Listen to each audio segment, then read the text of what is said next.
Hi friends! Junior NTR నటించిన latest చిత్రం 'దేవర'. ఈ చిత్రం ఈ నెల 27న వరల్డ్ వైడ్‌గా పాన్ ఇండియా స్థాయిలో రిలీజ్ కాబోతుంది. కొరటాల శివ ఈ మూవీని చాలా బ్రహ్మాండంగా తెరకెక్కించారన్న టాక్ అయితే వినిపిస్తుందన్నమాట.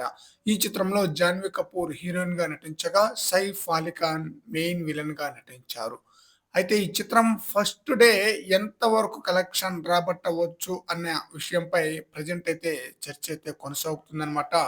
2 తెలుగు రాష్ట్రాల్లో ఎన్టీఆర్ యొక్క లాస్ట్ సినిమా సోలోగా రిలీజ్ అయిన సినిమా 'అరవింద సమేత వీర రాఘవ' చిత్రం. ఆ చిత్రం వచ్చేసి 60 కోట్లకు పైగానే గ్రాస్ కలెక్షన్ రాబట్టింది ఫస్ట్ డే. అది పాన్ ఇండియా చిత్రం కాదన్నమాట.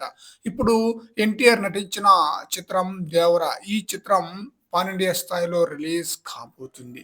అందువలన ఫస్ట్ డే ఎంత వరకు కలెక్షన్ రాబట్టవచ్చు అన్న విషయానికొస్తే ఇప్పటికే ఓవర్‌సీస్‌లో $1.5 మిలియన్ దాటేసిందన్నమాట. ఫ్రీ సేల్స్ పరంగా.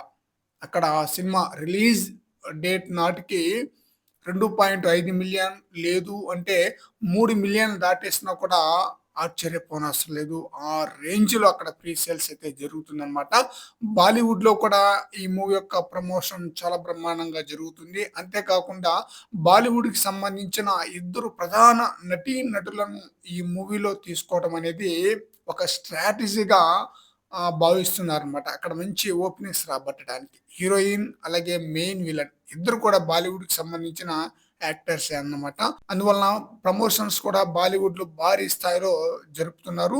దీన్ని బట్టి చూస్తే ఫస్ట్ డే ఈ చిత్రం 120-150 కోట్ల వరకు గ్రాస్ కలెక్షన్ రాబట్టే అవకాశం అయితే ఫుల్‌గా ఉందన్నమాట. 100 కోట్లనేది అవలీలగా దాటేస్తుంది.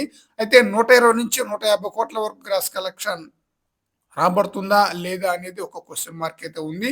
ఆ క్వెషన్ మార్క్‌ని కూడా దాటి ఖచ్చితంగా 120-150 కోట్ల మధ్యలోనే ఫస్ట్ డే గ్రాస్ కలెక్షన్ రాబట్టే అవకాశం అయితే ఫుల్‌గా ఉంది.